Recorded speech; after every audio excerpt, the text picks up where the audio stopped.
안녕하세요. 5월.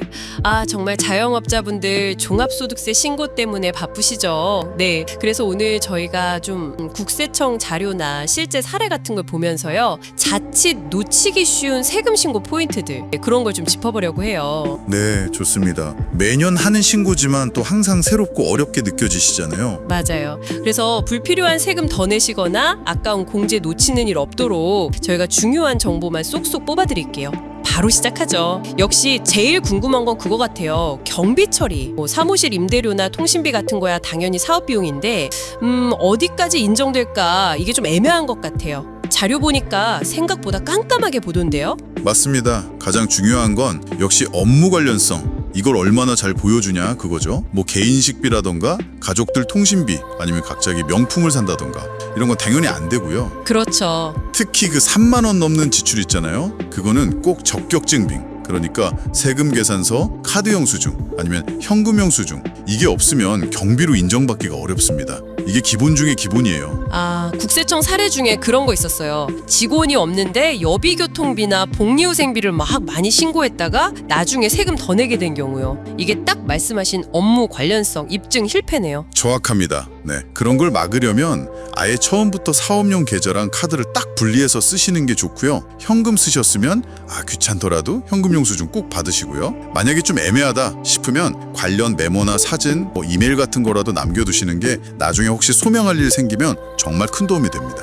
그냥 썼어요. 안 통해요. 네, 그렇죠. 경비만큼도 중요한 게 공제인데 이것도 은근히 놓치는 게 많다고 들었어요. 저는 그 부양가족 공제 있잖아요. 따로 사시는 부모님도 조건 맞으면 된다는 걸 이번에 자료 보고 그렇구나요 했어요. 그렇죠. 네, 소득 요건, 소득 금액 1,000만 원 이하, 그리고 연세 요건, 만 60세 이상 이 두 가지만 맞으면 따로 살아도 기본 공제 대상이 됩니다. 그리고 이게 생각보다 범위가 넓어요. 외국인 배우자의 부모님이나 사실혼 관계 배우자의 부모님까지도 요건되면 가능하고요. 조부모님, 형제자매도 특정 조건 하에선 가능합니다. 오, 그렇군요. 또 있어요. 부양가족 중에 혹시 암이나 치매 같은 중증 질환으로 병원에서 장애인 증명서 발급받으셨거나 아니면 국가유공자 상위 등급 있으시면요. 나이 상관없이 장애인 추가 공제가 또 가능하고요. 그리고 소득금액 3천만 원 이하인 여성 사업자시면 부녀자 공제, 또 혼자 자녀 키우고 계시면 한부모 공제. 한부모 공제가 공제액은 더 큽니다. 이것도 꼭 확인해 보셔야 하고요.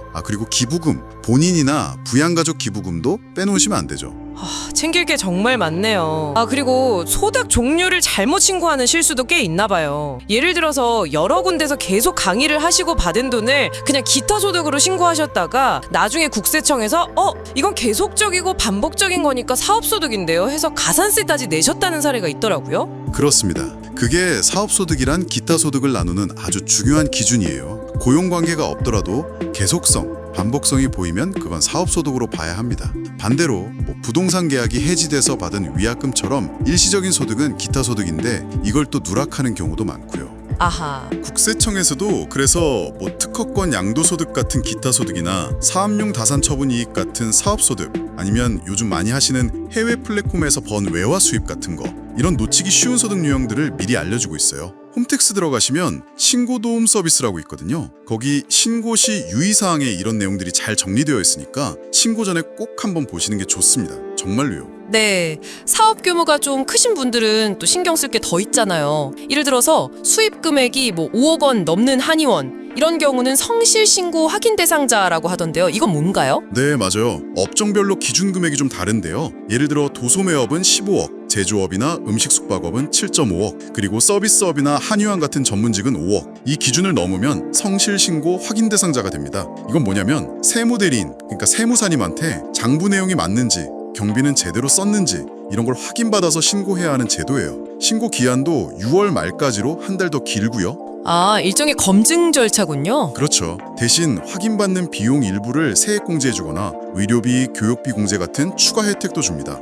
근데 이걸 안 하면 가산세도 붙고 세무조사 대상이 될 수도 있으니까 꼭 챙기셔야 해요. 요즘엔 스마트폰으로 손택스 앱으로 신고 많이 하시잖아요. 근데 가끔 FGE 유형만 작성 가능합니다 이런 오류 메시지 뜨면서 막힌다는 글들이 있더라고요. 이건 왜 그런 거예요? 그거요? 그건 보통 본인 신고 유형이랑 안 맞는 신고서를 선택해서 그래요. 예를 들어서 본인은 기준경비율 대상자 D 유형인데 손택스에서 간편신고서 주로 FGE 유형용을 누르신 거죠. 손택스는 아무래도 좀 단순한 신고 위주로 되어 있어서 복잡한 유형은 PC 홈택스로 들어가서 일반 신고서로 작성하시는 게 오류가 적습니다. 그러니까 먼저 홈택스에서 내 신고 안내 유형이 뭔지부터 확인하시는 게 순서예요. 결국 뭐니 해도 정확한 신고의 기본은 서류 준비겠네요. 네, 맞습니다. 기본적인 것들이 있잖아요. 원천징수 영수증, 지급 명세서, 등본 이런 거 외에도 사업 관련 계약서라든지 플랫폼 쓰시면 정산 내역, 임대차 계약서, 그리고 각종 경비 영수증 해당되는 서류는 꼼꼼하게 다 챙기셔야 하고요. 그리고 중요한 거, 이 모든 증빙 서류는 최소 5년간은 보관하셔야 합니다.